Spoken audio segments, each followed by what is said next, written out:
ਐਲਾਨਨਾਮੇ ਦੀ 40ਵੀਂ ਵਰ੍ਹੇਗੰਢ ਮੌਕੇ ਵਿਸ਼ਾਲ ਪੰਥਕ ਸਮਾਗਮ। ਪੱਤਰਕਾਰ ਟਿਵਾਣਾ ਨਾਲ ਬਦਸਲੂਕੀ ਲਈ ਇਨਸਾਫ ਦੀ ਮੰਗ ਕਰਦਿਆਂ ਪੱਤਰਕਾਰ ਭਾਈਚਾਰੇ ਦੀ ਅੰਬ ਸਾਹਿਬ ਵਿਖੇ ਹੋਈ ਅਹਿਮ ਮੀਟਿੰਗ। ਖੈਬਰ ਪਖਤੂਨਖਵਾ ਦੇ ਭੀੜਭੜ ਵਾਲੇ ਬਾਜ਼ਾਰ ਵਿੱਚ ਆਤਮਘਾਤੀ ਧਮਾਕਾ, 9 ਲੋਕਾਂ ਦੀ ਹੋਈ ਮੌਤ। ਨਿਊਯਾਰਕ ਵਿਖੇ ਖਾਲਿਸਤਾਨ ਐਲਾਨਨਾਮੇ ਦੀ 40ਵੀਂ ਵਰ੍ਹੇਗੰਢ ਨੂੰ ਸਮਰਪਿਤ ਇੱਕ ਵਿਸ਼ਾਲ ਪੰਥਕ ਸਮਾਗਮ Gurdwara Sikh centre of New York, Queens Village ਵਿਖੇ ਕਰਵਾਇਆ ਗਿਆ। ਇਸ ਸਮਾਗਮ ਵਿੱਚ ਅਮਰੀਕਾ ਤੇ ਕੈਨੇਡਾ ਦੀਆਂ ਸਮੂਹ ਪੰਥਕ ਜਥੇਬੰਦੀਆਂ ਨੇ ਭਰਵੀਂ ਸ਼ਮੂਲੀਅਤ ਕੀਤੀ ਅਤੇ ਸ਼ਹੀਦ ਪਰਿਵਾਰਾਂ ਦਾ ਵਿਸ਼ੇਸ਼ ਸਨਮਾਨ ਵੀ ਕੀਤਾ ਗਿਆ। ਸਮਾਗਮ ਦੀ ਸ਼ੁਰੂਆਤ ਸ਼੍ਰੀ ਅਖੰਡ ਪਾਠ ਸਾਹਿਬ ਦੇ ਭੋਗ ਉਪਰੰਤ ਹੋਈ, ਜਿਸ ਤੋਂ ਬਾਅਦ ਪੰਜ ਪਿਆਰਿਆਂ ਵੱਲੋਂ ਨਿਸ਼ਾਨ ਸਾਹਿਬ ਨੂੰ ਸਲਾਮੀ ਵੀ ਦਿੱਤੀ ਗਈ। ਇਸ ਮੌਕੇ ਖਾਲਿਸਤਾਨ ਦੇ 5 ਝੰਡਿਆਂ ਨਾਲ ਨੌਜਵਾਨ ਸਿੰਘ ਵੀ ਵਿਸ਼ੇਸ਼ ਤੌਰ ਤੇ ਮੌਜੂਦ ਰਹੇ।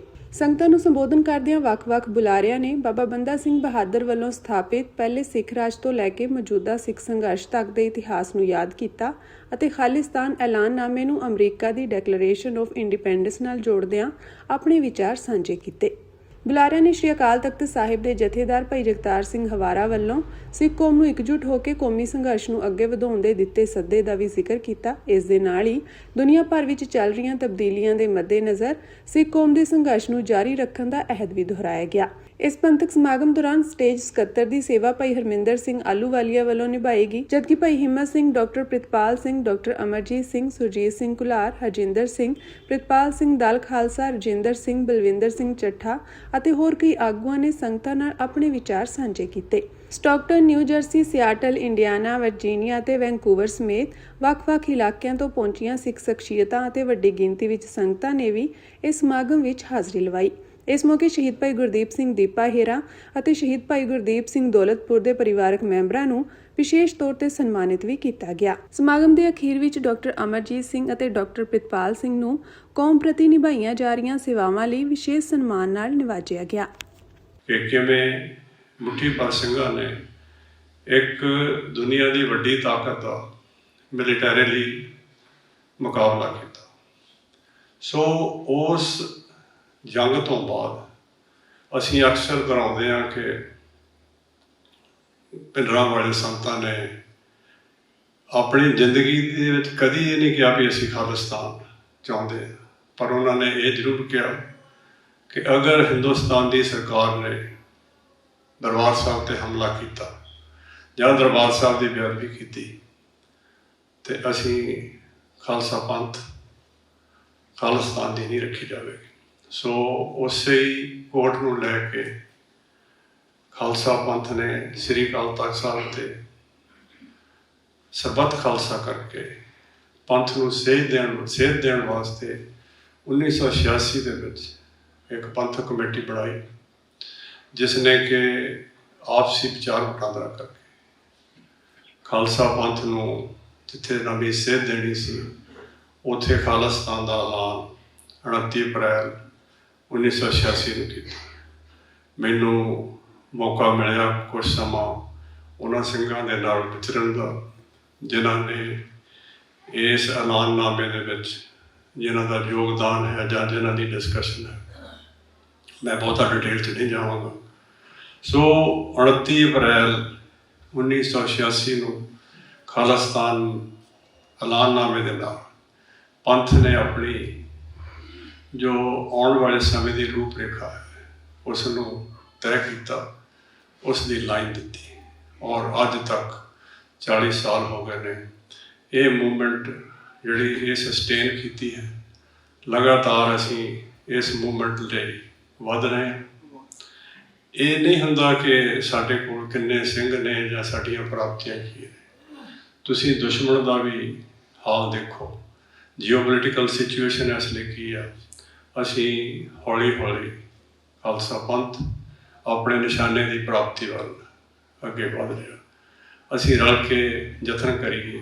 ਜਿੰਨੀਆਂ ਵੀ ਜਥੇਬੰਦੀਆਂ ਇਸ ਕਾਰਜ ਦੇ ਵਿੱਚ ਯਤਨਸ਼ੀਲ ਉਹ ਜ਼ਰੂਰ ਇਸ ਵਿੱਚ ਹਿੱਸਾ ਪਾ ਰਹੀਆਂ ਨੇ ਔਰ ਸਤਿਗੁਰ ਅੱਗੇ ਅਰਦਾਸ ਹੈ ਕਿ ਅਸੀਂ ਰਲ ਮਿਲ ਕੇ ਇਸ ਕਾਰਜ ਦੀ ਸਫਲਤਾ ਵਾਸਤੇ ਕਾਰਜ ਕਰੀਏ ਤਾਂ ਜੋ ਖਾਲਸੇ ਨੂੰ ਵੀ ਆਪਣਾ ਜੋ ਦਰ ਕਰ ਰਿਹਾ ਉਹ ਮਿਲ ਸਕੇ। ਬਾਬਾ ਬੰਦਾ ਸਿੰਘ ਬਹਾਦਰ ਨਾਲ 8 ਹਫ਼ਤੇ ਤੋਂ ਜ਼ਿਆਦਾ ਦਾ ਇੰਟਰੈਕਸ਼ਨ ਨਹੀਂ ਹੈ। 10ਵੇਂ ਪਾਤਸ਼ਾਹ ਦਾ ਅੰਮ੍ਰਿਤ ਛਕਾਇਆ ਜਾਂਦਾ ਹੈ, ਉਸ ਦਾ ਨਾਮ ਗੁਰਬਖਸ਼ ਸਿੰਘ ਰੱਖਿਆ ਜਾਂਦਾ ਹੈ। ਪਰ ਜਿਹੜਾ ਪਹਿਲਾ ਡਾਇਲੌਗ ਸੀ 10ਵੇਂ ਪਾਤਸ਼ਾਹ ਦਾ ਔਰ ਬੰਦਾ ਸਿੰਘ ਬਹਾਦਰ ਦਾ ਕਿ ਤੂੰ ਕੌਣ, ਤੇ ਉਹਨੇ ਕਿਹਾ ਜੀ ਆਪ ਦਾ ਬੰਦਾ ਹੈ, ਤੇ ਜਵਾਬ ਸੀ ਜੇ ਬੰਦਾ ਹੈ ਤੇ ਬੰਦਿਆਂ ਵਾਲੇ ਕੰਮ ਕਰ। ਹੁਣ ਬੰਦਾ ਸਿੰਘ ਪੰਜਾਬ ਦੇ ਵਿੱਚ ਕੋਈ ਫਿਗਰ ਨਹੀਂ ਨੇ। ਗੁਰੂ ਸਾਹਿਬ ਦੇ ਹੁਕਮਨਾਮੇ ਨੇ ਪੰਥ ਦੇ ਨਾਮ, ਮਾਝੇ ਦੀ ਸੰਗਤ, ਮਾਲਵੇ ਦੀ ਸੰਗਤ, ਦੁਆਬੇ ਦੀ ਸੰਗਤ, ਪੁਆਧ ਦੀ ਸੰਗਤ, ਉਸ ਕੇ ਬੰਦੇ ਨੂੰ ਅਸਾਂ ਜਥੇਦਾਰ ਕੀਤਾ ਹੈ, ਹਥਿਆਰਬੰਦ ਆਏ ਮਿਲੋ। ਹੁਣ ਗੱਲ ਅਸੀਂ ਅੱਜ ਦੀ ਜੰਗ ਦੀ ਕਰ ਰਹੇ ਹਾਂ ਖਾਲਿਸਤਾਨ ਦੀ, ਕਿ ਈਮਾਨ, ਫੇਥ, ਗੁਰੂ ਤੇ ਭਰੋਸਾ ਇਹ ਡਿਸਾਈਡਿੰਗ ਫੈਕਟਰ ਨੇ। ਹਥਿਆਰ ਚੰਗਾ ਹੋਣਾ ਬੜੀ ਚੰਗੀ ਗੱਲ ਹੈ, ਪਰ ਇਨ ਦਾ ਐਂਡ ਫੇਥ ਜਿੱਤਦਾ, ਇਨ ਦਾ ਐਂਡ ਈਮਾਨ ਜਿੱਤਦਾ। ਪੱਤਰਕਾਰ ਮਨਵਿੰਦਰ ਸਿੰਘ ਟਿਵਾਣਾ ਅਤੇ ਉਹਨਾਂ ਦੇ ਬੇਟੇ ਸੁਖਵੀਰ ਸਿੰਘ ਨਾਲ ਪਟਿਆਲਾ ਵਿਖੇ ਕਵਰੇਜ ਦੌਰਾਨ ਪੰਜਾਬ ਪੁਲਿਸ ਦੇ ਇੱਕ ਡੀਐਸਪੀ ਵੱਲੋਂ ਕੀਤੀ ਗਈ ਕੁੱਟਮਾਰ, ਕੈਮਰਾ ਖੋਹਣ ਅਤੇ ਧਮਕੀਆਂ ਦੇਣ ਦੇ ਮਾਮਲੇ ਨੂੰ ਲੈ ਕੇ ਗੁਰਦੁਆਰਾ ਅੰਬ ਸਾਹਿਬ ਮੋਹਾਲੀ ਵਿਖੇ ਪੱਤਰਕਾਰ ਭਾਈਚਾਰੇ ਦੀ ਇੱਕ ਅਹਿਮ ਮੀਟਿੰਗ ਹੋਈ। ਮੀਟਿੰਗ ਦੌਰਾਨ ਪੀੜਤ ਪੱਤਰਕਾਰ ਮਨਵਿੰਦਰ ਸਿੰਘ ਟਿਵਾਣਾ ਨੇ ਦੱਸਿਆ ਕਿ ਮੁੱਖ ਮੰਤਰੀ ਭਗਵੰਤ ਮਾਨ ਦੀ ਸ਼ੁਕਰਾਨਾ ਯਾਤਰਾ ਦੌਰਾਨ ਕਿਸਾਨਾਂ ਵੱਲੋਂ ਕੀਤੇ ਜਾ ਰਹੇ ਵਿਰੋਧ ਪ੍ਰਦਰਸ਼ਨ ਦੀ ਉਹ ਆਪਣੇ ਬੇਟੇ ਨਾਲ ਕਵਰੇਜ ਕਰ ਰਹੇ ਸਨ। ਇਸ ਦੌਰਾਨ ਪੰਜਾਬ ਪੁਲਿਸ ਦੇ ਇੱਕ ਡੀਐਸਪੀ ਨੇ ਉਹਨਾਂ ਨੂੰ ਕਵਰੇਜ ਬੰਦ ਕਰਨ ਲਈ ਦਬਾਅ ਬਣਾਇਆ। ਟਿਵਾਣਾ ਮੁਤਾਬਕ ਡੀਐਸਪੀ ਵੱਲੋਂ ਉਹਨਾਂ ਦਾ ਕੈਮਰਾ ਖੋਲ੍ਹਿਆ ਗਿਆ ਅਤੇ ਕੈਮਰਾ ਚਲਾ ਰਹੇ ਉਹਨਾਂ ਦੇ ਬੇਟੇ ਨਾਲ ਕੁੱਟਮਾਰ ਵੀ ਕੀਤੀ ਗਈ। ਬਾਅਦ ਵਿੱਚ ਉਹਨਾਂ ਨੂੰ ਥਾਣਾ ਜੁਲਕਾ ਵਿੱਚ ਬੰਦ ਕਰ ਦਿੱਤਾ ਗਿਆ। ਉਹਨੇ ਇਹ ਵੀ ਦੋਸ਼ ਲਗਾਇਆ ਕਿ ਥਾਣਾ ਜੁਲਕਾ ਦੇ ਐਸਐਚਓ ਵੱਲੋਂ ਵੀ ਮਾੜਾ ਵਿਵਹਾਰ ਕੀਤਾ ਗਿਆ ਅਤੇ ਧਮਕੀਆਂ ਭਰਿਆ ਲਹਿਜਾ ਅਪਣਾਇਆ ਗਿਆ। ਪੱਤਰਕਾਰ ਟਿਵਾਣਾ ਨੇ ਇਹ ਦੋਸ਼ ਲਗਾਇਆ ਕਿ ਉਹਨਾਂ ਨੂੰ ਜੁਲਕਾ ਥਾਣੇ ਵਿੱਚ 7 ਘੰਟੇ ਨਜਾਇਜ਼ ਤੌਰ ਤੇ ਬੰਦ ਰੱਖਿਆ ਗਿਆ, ਜੋ ਮਨੁੱਖੀ ਅਧਿਕਾਰਾਂ ਦਾ ਉਲੰਘਣ ਹੈ। ਇਸ ਮੌਕੇ ਫੈਸਲਾ ਕੀਤਾ ਗਿਆ ਕਿ ਡੀਐਸਪੀ ਅਤੇ ਪੁਲਿਸ ਇੰਸਪੈਕਟਰ ਦੀ ਸ਼ਿਕਾਇਤ ਪੰਜਾਬ ਮਨੁੱਖੀ ਅਧਿਕਾਰ ਕਮਿਸ਼ਨ ਕੋਲ ਕੀਤੀ ਜਾਵੇਗੀ। ਜੋ ਪੱਤਰਕਾਰ ਟਿਵਾਣਾ ਦੇ ਨਾਬਾਲਗ ਲੜਕੇ ਨੂੰ ਪੁਲਿਸ ਨੇ ਨਜਾਇਜ਼ ਪਰੇਸ਼ਾਨ ਕੀਤਾ ਹੈ, ਉਸ ਦੀ ਸ਼ਿਕਾਇਤ ਵੀ ਸੰਬੰਧਿਤ ਵਿਭਾਗ ਨੂੰ ਦਿੱਤੀ ਜਾਵੇਗੀ। ਮੀਟਿੰਗ ਵਿੱਚ ਪੱਤਰਕਾਰ ਮਨਵਿੰਦਰ ਸਿੰਘ ਟਿਵਾਣਾ ਨੂੰ ਇਨਸਾਫ ਦਿਵਾਉਣ ਲਈ ਇੱਕ ਜੁਆਇੰਟ ਐਕਸ਼ਨ ਕਮੇਟੀ ਬਣਾਉਣ ਦਾ ਮਤਾ ਵੀ ਪਾਸ ਕੀਤਾ ਗਿਆ। ਮਤਾ ਪਾਸ ਕੀਤਾ ਗਿਆ ਕਿ ਜੇਕਰ 15 ਮਈ ਤੱਕ ਸੰਬੰਧਿਤ ਡੀਐਸਪੀ ਅਤੇ ਐਸਐਚਓ ਨੂੰ ਮੁਅੱਤਲ ਨਾ ਕੀਤਾ ਗਿਆ ਤਾਂ 20 ਮਈ ਨੂੰ ਐਸਐਸਪੀ ਦਫ਼ਤਰ ਪਟਿਆਲਾ ਦੇ ਬਾਹਰ ਇਨਸਾਫ ਦੀ ਮੰਗ ਲਈ ਵੱਡਾ ਪ੍ਰਦਰਸ਼ਨ ਕੀਤਾ ਜਾਵੇਗਾ, ਜਿਸ ਵਿੱਚ ਵੱਖ-ਵੱਖ ਜਥੇਬੰਦੀਆਂ ਦੇ ਆਗੂ ਤੇ ਵਰਕਰ ਸ਼ਮੂਲੀਅਤ ਕਰਨਗੇ। ਗੁਰਦੁਆਰਾ ਸ੍ਰੀ ਅੰਬ ਸਾਹਿਬ ਵਿਖੇ ਪੱਤਰਕਾਰ ਭਾਈਚਾਰਾ ਇਕੱਠਾ ਹੋਇਆ, ਮੀਟਿੰਗ ਕੀਤੀ ਗਈ। ਬੀਤੇ ਦਿਨੀ ਜਿਵੇਂ ਤੁਹਾਨੂੰ ਪਤਾ ਵੀ ਸਾਡੇ ਵੀਰ ਮਨਵਿੰਦਰ ਸਿੰਘ ਟਿਵਾਣਾ ਜਿਨ੍ਹਾਂ ਦੇ ਪੁੱਤ ਦੇ ਮੂਹਰੇ ਡੀਐਸਪੀ ਦੇ ਵੱਲੋਂ ਕਿਵੇਂ ਉਹਨਾਂ ਨੂੰ ਜਲੀਲ ਕੀਤਾ ਗਿਆ, ਕੁੱਟਮਾਰ ਕੀਤੀ ਗਈ, ਮਾਂ ਭੈਣ ਦੀਆਂ ਗਾਲਾਂ ਕੱਢੀਆਂ ਗਈਆਂ, ਤੇ ਉਸ ਮਾਮਲੇ ਦੇ ਵਿੱਚ ਉਹ ਵੀਡੀਓ ਪਾਈ ਸੀਗੀ। ਤਾਂ ਸਾਡੇ ਭਰਾਵਾਂ ਨੇ, ਜਥੇਬੰਦੀਆਂ ਨੇ ਬਹੁਤ ਸਾਥ ਦਿੱਤਾ, ਪਹਿਲਾਂ ਉਹਨਾਂ ਦਾ ਵੀ ਧੰਨਵਾਦ ਕਰਦੇ ਹਾਂ। ਤੇ ਉਸੇ ਦੇ ਬੇਸ ਦੇ ਉੱਤੇ ਉਹਨਾਂ ਨੇ ਕਿਹਾ ਵੀ ਇਹ ਜਿਹੜੀਆਂ ਘਟਨਾਵਾਂ ਇਹ ਕੋਈ ਅੱਜ ਦੀਆਂ ਨਹੀਂ, ਔਰ ਅਸੀਂ ਵੀ ਇਸ ਚੀਜ਼ ਨੂੰ ਮੰਨਦੇ ਹਾਂ ਵੀ ਇਹ ਵੱਧਦੀਆਂ ਹੀ ਜਾ ਰਹੀਆਂ। ਜੇਕਰ ਇਹਨਾਂ ਨੂੰ ਨੱਥ ਪਾਉਣੀ ਹੈ ਜਾਂ ਸਾਨੂੰ ਆਪਣੇ ਹੱਕਾਂ ਦੀ ਰਾਖੀ ਕਰਨੀ ਹੈ ਤਾਂ ਸਾਨੂੰ ਜੁੱਟ ਹੋ ਕੇ ਇਹ ਐਕਸ਼ਨ ਕਰਨਾ ਪਊਗਾ। ਤੇ ਉਸੇ ਦੇ ਆਧਾਰ ਦੇ ਉੱਤੇ ਮੀਟਿੰਗ ਕੀਤੀ ਗਈ ਅੱਜ, ਤੇ ਉਸ ਮੀਟਿੰਗ ਦੇ ਵਿੱਚ ਇਹ ਸਾਰਿਆਂ ਨੇ ਅਸੀਂ ਜਿਹੜਾ ਹੈਗਾ ਇਹ ਫੈਸਲਾ ਲਿਆ ਬਈ ਜੇਕਰ ਉਸ ਡੀਐਸਪੀ ਦੇ ਵੱਲੋਂ ਔਰ ਖ਼ਾਸ ਤੌਰ 'ਤੇ ਜਿਸ ਜੁਲਕਾ ਥਾਣੇ ਦੇ ਵਿੱਚ ਇਹਨਾਂ ਨੂੰ ਪਿਓ ਪੁੱਤ ਨੂੰ ਰੱਖਿਆ ਗਿਆ, ਮਨਵਿੰਦਰ ਸਿੰਘ ਟਿਵਾਣਾ ਤੇ ਉਹਨਾਂ ਦੇ ਪੁੱਤਰ ਨੂੰ ਜਲੀਲ ਕੀਤਾ ਗਿਆ, ਉਹਦੇ ਐਸਐਚਓ ਦੇ ਉੱਤੇ ਜੇਕਰ ਐਸਐਸਪੀ ਪਟਿਆਲਾ ਬਣਦੀ ਕਾਰਵਾਈ ਕਰ ਦਿੰਦੇ ਆ ਫਿਰ ਤਾਂ ਇਸ ਮਾਮਲੇ ਨੂੰ ਅਸੀਂ ਸਮਝਾਂਗੇ ਵੀ ਠੀਕ ਹੈ, ਉਹਨਾਂ ਨੇ ਵੀ ਸੁਹਿਰਦਤਾ ਦਿਖਾਈ ਹੈ। ਪਰ ਜੇ ਉਹ ਇਸ ਤਰ੍ਹਾਂ ਪਿੱਛੋਂ ਹੀ ਇਹ ਜੇ ਉਹਨਾਂ ਨੂੰ ਹਦਾਇਤਾਂ ਸੀ ਕਿ ਉਹ ਆਪਣੇ ਅਫਸਰਾਂ ਨੂੰ, ਅਧਿਕਾਰੀ ਨੂੰ ਬਚਾਉਣ ਦੀ ਕੋਸ਼ਿਸ਼ ਕਰਦੇ ਆ, ਤਾਂ ਉਹਦੇ ਲਈ ਫਿਰ ਅਸੀਂ 20 ਤਰੀਕ ਤੱਕ ਦਾ ਅਲਟੀਮੇਟਮ ਦਿੰਦੇ ਹਾਂ, ਜਾਂ 20 ਤਰੀਕ ਤੱਕ ਦਾ ਸਮਾਂ ਸਰਕਾਰ ਇਹਨਾਂ ਨੂੰ ਪੁਲਿਸ ਵਿਭਾਗ ਨੂੰ ਦਿੰਦੇ ਹਾਂ ਵੀ ਉਹਨਾਂ ਦੇ ਉੱਤੇ ਕਾਰਵਾਈ ਜਿਹੜੀ ਕੀਤੀ ਜਾਵੇ। ਨਹੀਂ ਤਾਂ ਫਿਰ 20 ਜਿਹੜੀ ਆਉਣ ਵਾਲੀ 20 ਮਈ ਹੈ ਉਹਨੂੰ ਐਸਐਸਪੀ ਪਟਿਆਲਾ ਵਿਖੇ ਵੱਡਾ ਇਕੱਠ ਕਰਕੇ ਪੱਤਰਕਾਰ ਭਾਈਚਾਰੇ ਦਾ ਵੀ, ਔਰ ਅੱਜ ਉਹਦੇ ਲਈ ਜੁਆਇੰਟ ਐਕਸ਼ਨ ਕਮੇਟੀ ਦਾ ਵੀ ਗਠਨ ਜਿਹੜਾ ਹੈਗਾ ਉਹ ਕੀਤਾ ਗਿਆ ਹੈ, ਔਰ ਜਿਹਦੇ ਵਿੱਚ ਮਨਿੰਦਰਜੀਤ ਸਿੱਧੂ, ਰਤਨਦੀਪ ਢਾਲੀਵਾਲ, ਜਸ ਗਰੇਵਾਲ, ਮਿੰਟੂ ਗੁਰਸਰੀਆ, ਜਸਵੀਰ ਸਿੰਘ ਮੁਖਤਰ, ਜਗਮੀਤ ਸਿੰਘ ਖੱਪਿਆਂਵਾਲੀ, ਤੇਜਿੰਦਰ ਸਿੰਘ ਜੀ ਅਕਾਲ ਚੈਨਲ ਤੋਂ ਅੰਮ੍ਰਿਤਸਰ ਤੋਂ, ਅੰਤਰਪ੍ਰੀਤ ਸਿੰਘ ਖਹਿਰਾ, ਸੁਖਵਿੰਦਰ ਸਿੰਘ ਪਟਿਆਲਾ, ਤਖਤ ਪੰਜਾਬ ਤੋਂ ਮਨੋਜ ਕੁਮਾਰ ਜੀ ਪਟਿਆਲੇ ਤੋਂ, ਨਿਊਜ਼ 18 ਤੋਂ ਗੁਰਬਖਸ਼ ਸਿੰਘ ਜੀ ਭਾਸ ਤੋਂ, ਜਗਤਾਰ ਸਿੰਘ ਭੁੱਲਰ, ਰਮਨਦੀਪ ਸ਼ਰਮਾ, ਜਗਦੀਪ ਸਿੰਘ ਥਲੀ, ਪਰਮਜੀਤ ਸਿੰਘ ਗਾਜ਼ੀ, ਇਹ ਜਿਹੜੇ ਨਾਮ ਹੈ ਐਕਸ਼ਨ ਕਮੇਟੀ ਬਣਾਈ ਗਈ ਹੈ। ਸੋ ਜੇਕਰ ਉਸ ਮਾਮਲੇ ਦੇ ਵਿੱਚ ਕੋਈ ਵੀ ਐਕਸ਼ਨ ਨਹੀਂ ਹੁੰਦਾ ਉਹਨਾਂ ਅਧਿਕਾਰੀਆਂ ਦੇ ਉੱਤੇ ਤਾਂ ਫਿਰ 20 ਤਰੀਕ ਨੂੰ ਜਿਹੜਾ ਹੈਗਾ ਆਪਾਂ ਉੱਥੇ ਇੱਕ ਵੱਡਾ ਪ੍ਰੋਟੈਸਟ ਕਰਾਂਗੇ, ਤੇ ਜੋ ਸਾਡੇ ਫਰਜ਼ ਹੈ, ਜੋ ਅਸੀਂ ਆਪਣੇ ਹੱਕਾਂ ਦੀ ਰਾਖੀ ਦੇ ਲਈ ਕਰ ਸਕਦੇ ਹੋਈਏ ਉਹ ਆਪਾਂ ਜ਼ਰੂਰ ਕਰਾਂਗੇ। ਸੋ ਆਪਾਂ ਇੱਕ ਵਾਰ ਬੇਨਤੀ ਜ਼ਰੂਰ ਕਰਦੇ ਹਾਂ, ਪਿਆਰ ਦੇ ਨਾਲ ਇਹ ਤਾਂ ਕਹਿ ਰਹੇ ਹਾਂ ਵੀ ਇਹ ਨੌਬਤ ਨਾ ਆਵੇ, ਵੀ ਇਸ ਮਾਮਲੇ ਨੂੰ ਜਲਦ ਤੋਂ ਜਲਦ ਸੁਲਝਾਇਆ ਜਾਵੇ ਔਰ ਉਹਨਾਂ ਦੇ ਉੱਤੇ ਜਿਹੜੀ ਆ ਬਣਦੀ ਕਾਰਵਾਈ ਕੀਤੀ ਜਾਵੇ, ਨਹੀਂ ਤਾਂ ਫਿਰ ਆਉਣ ਵਾਲੀ 20 ਤਰੀਕ ਨੂੰ ਵੱਡਾ ਇਕੱਠ ਕਰਕੇ ਐਕਸ਼ਨ ਕੀਤਾ ਜਾਊਗਾ। ਜਿਹੜਾ ਸਾਡੇ ਕਿਸਾਨਾਂ ਦੀ ਗੱਲ ਹਰੇਕ ਥਾਂ ਤੇ ਜਿਹੜੇ ਬੰਦੇ ਪਹੁੰਚਾਉਂਦੇ ਨੇ, ਵੈਸੇ ਤਾਂ ਤਕਰੀਬਨ ਕੰਪਰੋਮਾਈਜ਼ ਹੋ ਚੁੱਕਿਆ ਸਿਸਟਮ। ਬਹੁਤ ਬੰਦੇ ਜਿਹੜੇ ਸਰਕਾਰਾਂ ਦੇ ਹੱਕ 'ਚ ਭੁਗਤਣ ਲੱਗ ਗਏ, ਕੁਝ ਪੈਸੇ ਕਰਕੇ, ਕੁਝ ਅਹੁਦਿਆਂ ਕਰਕੇ। ਪਰ ਜਿਵੇਂ ਆਮ ਤੌਰ ਤੇ ਕਹਿੰਦੇ ਹੁੰਦੇ ਨੇ ਵੀ ਆਰਡਰ ਦੇਣ ਵਾਲਾ ਜਨਰਲ ਡਾਇਰ ਸੀ, ਪਰ ਗੋਲੀ ਚਲਾਉਣ ਵਾਲੇ ਤਾਂ ਸਿਪਾਹੀ ਸੀ ਨਾ। ਉਹ ਤਾਂ ਉਹ ਕਿਸਾਨ ਦੇ ਪੁੱਤ ਸੀ, ਤੇ ਜਿਹੜੇ ਕਿਸਾਨ ਦੇ ਪੁੱਤ ਜਿਨ੍ਹਾਂ ਨੇ ਕਹਿ ਲਓ ਪਾਕਿਸਤਾਨ ਦੀ ਵੰਡ 'ਚ ਕਹਿ ਲਓ ਆਪ ਘਾਟੇ ਖਾਦੇ ਹੋਣ, ਉਹੋ ਜਿਹੇ ਬੰਦੇ ਵੀ ਜੇ ਨਾਲ ਦਿਆਂ ਤੇ ਅਤਿਆਚਾਰ ਕਰਨ ਤੇ ਆਪ ਉਹ ਸਮੇਂ 'ਚੋਂ ਲੰਘ ਕੇ ਜਿਹੜੀ ਪ੍ਰੈਸ ਫਰੀਡਮ ਡੈਮੋਕ੍ਰੇਸੀ ਨੂੰ ਘਾਣ ਪਹੁੰਚਾਉਣ, ਤੇ ਉਹ ਉਹੀ ਜਨਰਲ ਡਾਇਰ ਦੇ ਆਰਡਰ ਮੰਨ ਰਹੇ ਨੇ। ਨਹੀਂ ਤਾਂ ਮਨੁੱਖਤਾ ਲਈ ਕੰਮ ਕਰਨਾ ਚਾਹੀਦਾ, ਗੁਰੂ ਕੇ ਸਿੱਖਾਂ ਵਾਂਗੂ ਸਰਬੱਤ ਦੇ ਭਲੇ ਲਈ ਕੰਮ ਕਰਨਾ ਚਾਹੀਦਾ। ਇਹ ਅਸੀਂ ਗੱਲ ਦੀ ਬਹੁਤ ਪੁਰਜੋਰ ਨਿੰਦਿਆ ਕਰਦੇ ਹਾਂ। ਟਿਵਾਣਾ ਜੀ ਇਹਨਾਂ ਦਾ ਬੇਟਾ ਇੱਕ ਗੁਰਸਿੱਖ, ਮੁਕੰਮਲ ਗੁਰਸਿੱਖ ਬੱਚਾ, ਉਹ ਇੰਨੇ ਕਹਿ ਲਓ ਤਮੀਜ਼ ਵਾਲਾ, ਲਹਿਜ਼ੇ ਵਾਲਾ ਬੱਚਾ, ਜਿਹਦੇ ਨਾਲ ਇਹਨਾਂ ਨੇ ਕੁੱਟਮਾਰ ਕਰੀ ਤੇ ਉਹਨੇ ਇਹੋ ਜਿਹੇ ਲਫ਼ਜ਼ ਵਰਤੇ ਜਿਹੜੇ ਪਰਿਵਾਰ ਦੇ ਸਾਹਮਣੇ ਬੋਲੇ ਜਾ ਸਕਦੇ। ਤੇ ਇਸ ਕਰਕੇ ਇਹ ਸਾਡੇ ਪਿੱਛੇ ਖੜੇ ਨੇ, ਅਸੀਂ ਇਹਨਾਂ ਪਿੱਛੇ ਖੜੇ ਹਾਂ। ਅਸੀਂ ਜਿਹੜਾ ਵੀ 20 ਤਰੀਕ ਨੂੰ ਇਹ ਆਰਡਰ ਕਰਨਗੇ, ਉਦੋਂ ਸਾਰੀਆਂ ਜਥੇਬੰਦੀਆਂ ਨੂੰ ਮੈਂ ਬੇਨਤੀ ਕਰੂੰਗਾ, ਅਸੀਂ ਤਾਂ ਆਪਣੀ ਪੂਰੀ ਟੀਮ ਦੇ ਨਾਲ ਉੱਥੇ ਪਹੁੰਚਾਂਗੇ। ਆਪ ਸਭ ਦੀ ਉੱਥੇ ਸ਼ਮੂਲੀਅਤ ਚਾਹੀਦੀ ਆ, ਤਾਂ ਜੋ ਗਾਹਾਂ ਨੂੰ ਇਹ ਪ੍ਰੈਸ ਵਾਲਿਆਂ ਦੀ ਗੁਲਾਮੇ ਨੂੰ ਹੱਥ ਨਾ ਪਾ ਸਕਣ ਤੇ ਇਹਨਾਂ ਦੇ ਕੈਮਰੇ ਨਾ ਖੋ ਸਕਣ, ਕਿਉਂਕਿ ਇਹਨਾਂ ਦੇ ਕੈਮਰਿਆਂ ਦੇ ਬਦੌਲਤ ਹੀ ਸਾਡੇ ਤੇ ਜ਼ੁਲਮ ਹੋਣੋਂ ਬਚਦਾ। ਵਾਹਿਗੁਰੂ ਜੀ ਕਾ ਖਾਲਸਾ, ਵਾਹਿਗੁਰੂ ਜੀ ਕੀ ਫਤਿਹ। ਉੱਤਰ ਪੱਛਮੀ ਪਾਕਿਸਤਾਨ ਦੇ ਇੱਕ ਭੀੜ ਭੜੱਕੇ ਵਾਲੇ ਬਾਜ਼ਾਰ ਵਿੱਚ ਅੱਜ ਇੱਕ ਆਤਮਘਾਤੀ ਹਮਲਾਵਰ ਨੇ ਵਿਸਫੋਟਕਾਂ ਨਾਲ ਲੱਦੇ ਆਟੋ ਰਿਕਸ਼ਾ ਨੂੰ ਉਡਾ ਦਿੱਤਾ, ਜਿਸ ਵਿੱਚ 2 ਸੁਰੱਖਿਆ ਅਧਿਕਾਰੀਆਂ ਸਮੇਤ ਘੱਟੋ-ਘੱਟ 9 ਲੋਕਾਂ ਦੀ ਮੌਤ ਹੋ ਗਈ ਅਤੇ 33 ਹੋਰ ਜ਼ਖਮੀ ਹੋ ਗਏ। ਇਹ ਘਟਨਾ ਖੈਬਰ ਪਖਤੂਨਖਵਾ ਦੇ ਲੱਕੀ ਮਰਵਤ ਜ਼ਿਲ੍ਹੇ ਦੀ ਸਰਾਏ ਨੌਰੰਗ ਤਹਿਸੀਲ ਵਿੱਚ ਵਾਪਰੀ।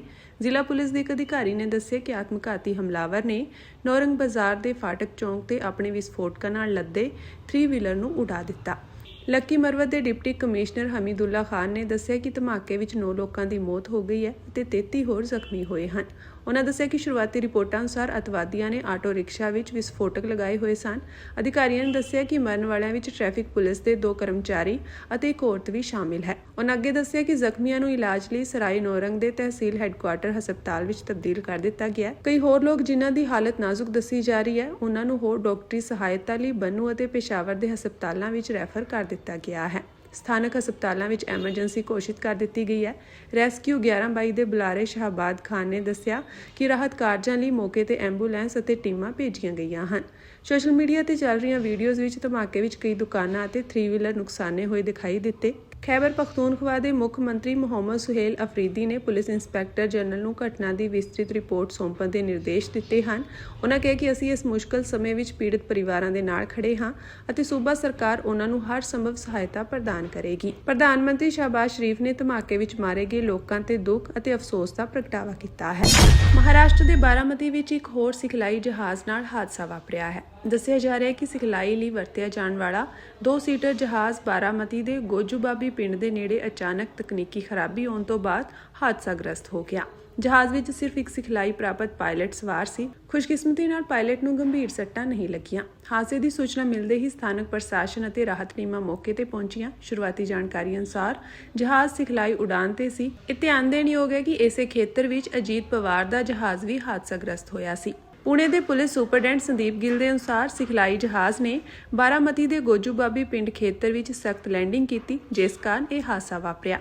ਇਹ ਜਹਾਜ਼ ਕਥਿਤ ਤੌਰ ਤੇ ਰੈਡਬਰਡ ਫਲਾਈਟ ਟ੍ਰੇਨਿੰਗ ਆਰਗੇਨਾਈਜੇਸ਼ਨ ਦਾ ਸੀ। ਪੰਜਾਬ ਵਿੱਚ ਸੀਬੀਆਈ ਵੱਲੋਂ ਮੁਹਾਲੀ ਸਥਿਤ ਪੰਜਾਬ ਵਿਜੀਲੈਂਸ ਦੇ ਦਫ਼ਤਰ ਵਿੱਚ ਮਾਰੇ ਛਾਪਿਆਂ ਕਾਰਨ ਅੱਜ ਵਿਰੋਧੀ ਧਿਰਾਂ ਨੇ ਆਮ ਆਦਮੀ ਪਾਰਟੀ ਦੀ ਘੇਰਾਬੰਦੀ ਕੀਤੀ। ਸ਼੍ਰੋਮਣੀ ਅਕਾਲੀ ਦਲ ਦੇ ਸੀਨੀਅਰ ਆਗੂ ਤੇ ਸਾਬਕਾ ਮੰਤਰੀ ਵਿਕਰਮ ਸਿੰਘ ਮਜੀਠੀਆ ਨੇ ਚੰਡੀਗੜ੍ਹ ਵਿੱਚ ਪੱਤਰਕਾਰਾਂ ਨਾਲ ਗੱਲਬਾਤ ਕਰਦਿਆਂ ਕਿਹਾ ਕਿ ਪੰਜਾਬ ਵਿਜੀਲੈਂਸ ਬਿਊਰੋ ਦੇ ਦਫ਼ਤਰ ਵਿੱਚ ਚੱਲ ਰਹੇ ਕਥਿਤ ਭ੍ਰਿਸ਼ਟਾਚਾਰ ਵਿੱਚ ਮੁੱਖ ਮੰਤਰੀ ਭਗਵੰਤ ਮਾਨ ਤੇ ਆਪ ਸੁਪਰੀਮੋ ਅਰਵਿੰਦ ਕੇਜਰੀਵਾਲ ਦੀ ਭੂਮਿਕਾ ਦੀ ਨਿਰਪੱਖ ਜਾਂਚ ਕਰਵਾਈ ਜਾਵੇ।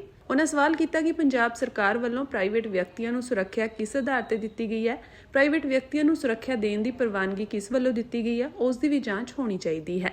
ਉਹਨਾਂ ਕਿਹਾ ਕਿ ਸੂਬਾ ਸਰਕਾਰ ਵੱਲੋਂ ਵਿਜੀਲੈਂਸ ਦਫ਼ਤਰ ਨੂੰ ਪੈਸਾ ਇਕੱਠਾ ਕਰਨ ਵਾਸਤੇ ਕਲੈਕਸ਼ਨ ਸੈਂਟਰ ਵਜੋਂ ਵਰਤਿਆ ਗਿਆ ਹੈ, ਜਿੱਥੇ ਵੱਖ-ਵੱਖ ਸ਼ਿਕਾਇਤਾਂ ਦਾ ਨਿਪਟਾਰਾ ਕਰਨ ਲਈ ਕਥਿਤ ਤੌਰ ਤੇ ਰਿਸ਼ਵਤ ਲਈ ਜਾਂਦੀ ਹੈ। ਉਹਨਾਂ ਕਿਹਾ ਕਿ ਸੂਬਾ ਸਰਕਾਰ ਦੇ ਹੋਰ ਕਈ ਸੀਨੀਅਰ ਸਿਵਲ ਤੇ ਪੁਲਿਸ ਅਧਿਕਾਰੀਆਂ ਤੇ ਲੱਗੇ ਭ੍ਰਿਸ਼ਟਾਚਾਰ ਦੇ ਦੋਸ਼ਾਂ ਦੀ ਵੀ ਜਾਂਚ ਹੋਣੀ ਚਾਹੀਦੀ ਹੈ।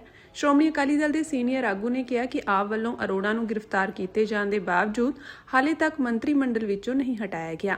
ਇਸ ਤੋਂ ਕਈ ਤਰ੍ਹਾਂ ਦੇ ਖਦਸ਼ੇ ਖੜੇ ਹੁੰਦੇ ਹਨ। ਉਹਨਾਂ ਮੰਗ ਕੀਤੀ ਕਿ ਈਡੀ ਵੱਲੋਂ ਗ੍ਰਿਫਤਾਰ ਕੀਤੇ ਗਏ ਕੈਬਨਿਟ ਮੰਤਰੀ ਸੰਜੀਵ ਅਰੋੜਾ ਤੇ ਅਰਵਿੰਦ ਕੇਜਰੀਵਾਲ ਦੇ ਸਬੰਧਾਂ ਦੀ ਵੀ ਜਾਂਚ ਹੋਣੀ ਚਾਹੀਦੀ ਹੈ। ਜਿਹੜੀ ਐਂਟੀ ਕਰਪਸ਼ਨ ਬਿਊਰੋ ਹੈ, ਵਿਜੀਲੈਂਸ ਬਿਊਰੋ, ਉੱਤੇ ਰੇਡ ਪੈ ਗਿਆ। ਕਿਉਂਕਿ ਸਭ ਤੋਂ ਕਰਪਟ ਮਹਿਕਮਾ ਅੱਜ ਪੰਜਾਬ ਦਾ ਵਿਜੀਲੈਂਸ ਬਿਊਰੋ ਬਣ ਕੇ ਰਹਿ ਗਿਆ। ਸ਼ਾਇਦ ਇਨ ਇੰਡੀਪੈਂਡੈਂਟ ਇੰਡੀਆ ਇਹ ਪਹਿਲੀ ਵਾਰੀ ਹੋਇਆ ਹੈ ਕਿ ਵਿਜੀਲੈਂਸ ਬਿਊਰੋ ਦੇ ਦਫ਼ਤਰ ਤੇ CBI ਦੀ ਰੇਡ, ਔਰ ਇਹ ਰੇਡ ਇਸ ਲਈ ਪਈ ਕਿਉਂਕਿ ਵਿਜੀਲੈਂਸ ਦਾ ਦਫ਼ਤਰ ਇਹਨਾਂ ਜੀ ਇੱਕ ਡੈਨ ਬਣ ਗਿਆ ਹੈ ਆਫ ਕਰਪਸ਼ਨ ਔਰ ਸੌਦੇਬਾਜ਼ੀ। ਹੁਣ ਤੁਸੀਂ ਇਹ ਗੱਲ ਵੇਖੋ ਕਿ ਸਭ ਤੋਂ ਪਹਿਲਾਂ ਇਹਨਾਂ ਨੇ ਫੜਿਆ ਵਿਜੇ ਸਿੰਗਲਾ ਵਜ਼ੀਰ, ਮੁੱਖ ਗਵਾਹ ਕੌਣ?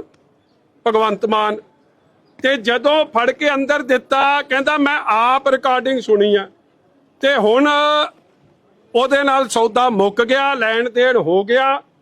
ਵਿਜੇ ਸਿੰਗਲੇ ਦੇ ਵਿਆਹ ਤੇ ਸਾਰਾ ਟੱਬਰ ਨੱਚਣ ਡਿਆ ਹੁੰਦਾ, ਉਹ ਚੀਫ ਗੈਸਟ ਬਣਿਆ ਹੁੰਦਾ ਭਗਵੰਤ ਮਾਨ ਦੇ ਪ੍ਰੋਗਰਾਮਾਂ ਤੇ। ਦੂਜਾ ਫੜਿਆ ਅਮਿਤ ਰਤਨ, ਉਹ ਵੀ ਸਾਰੇ ਪ੍ਰੋਗਰਾਮਾਂ 'ਚ ਨਾਲ।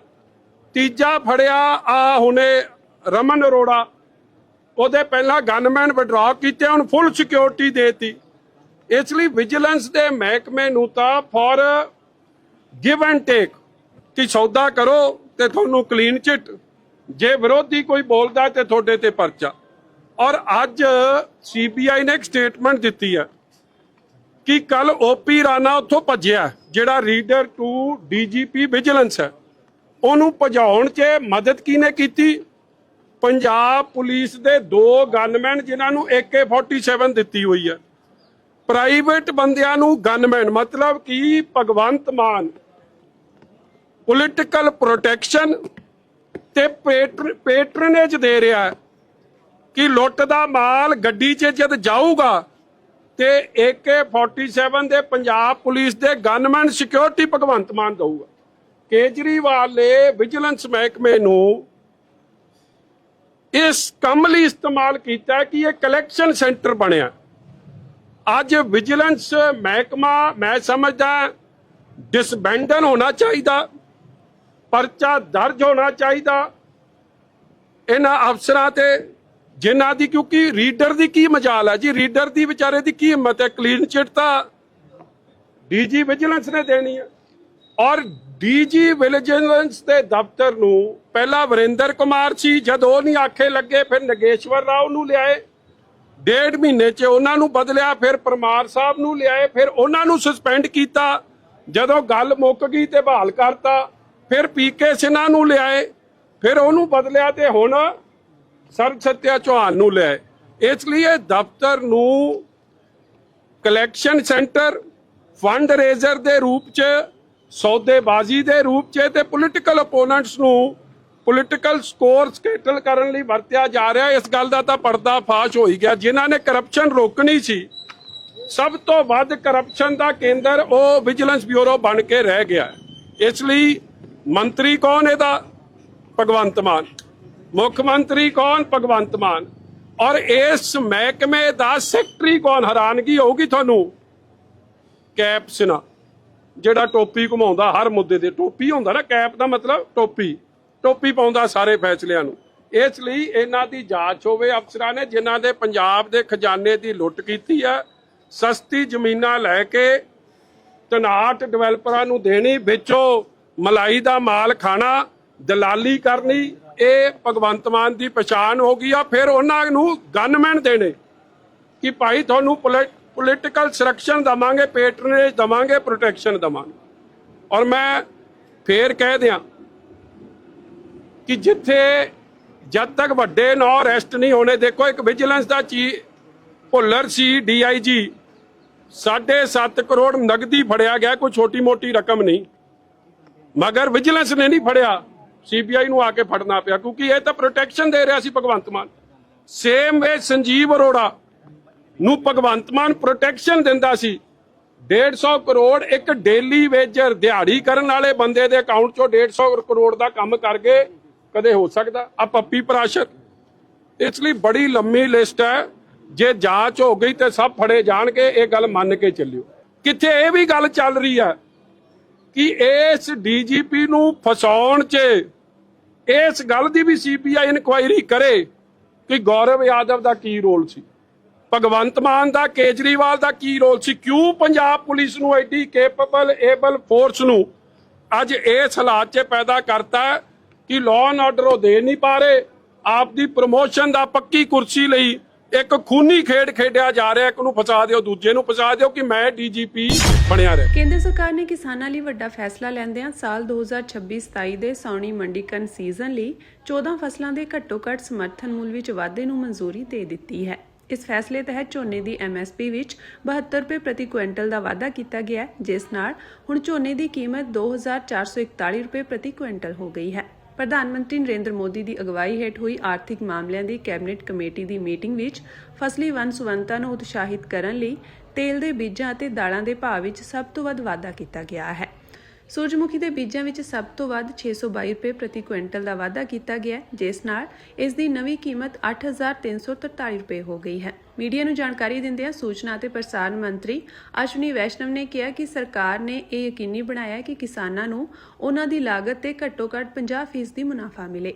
ਉਨ੍ਹਾਂ ਅੱਗੇ ਦੱਸਿਆ ਕਿ ਮੂੰਗੀ ਦੀ ਫਸਲ ਤੇ ਸਭ ਤੋਂ ਵੱਧ 61% ਮਾਰਜਨ ਦਿੱਤਾ ਗਿਆ, ਜਦਕਿ ਬਾਜਰਾ ਤੇ ਮੱਕੀ ਤੇ 56% ਮਾਰਜਨ ਤੈਅ ਕੀਤਾ ਗਿਆ ਹੈ।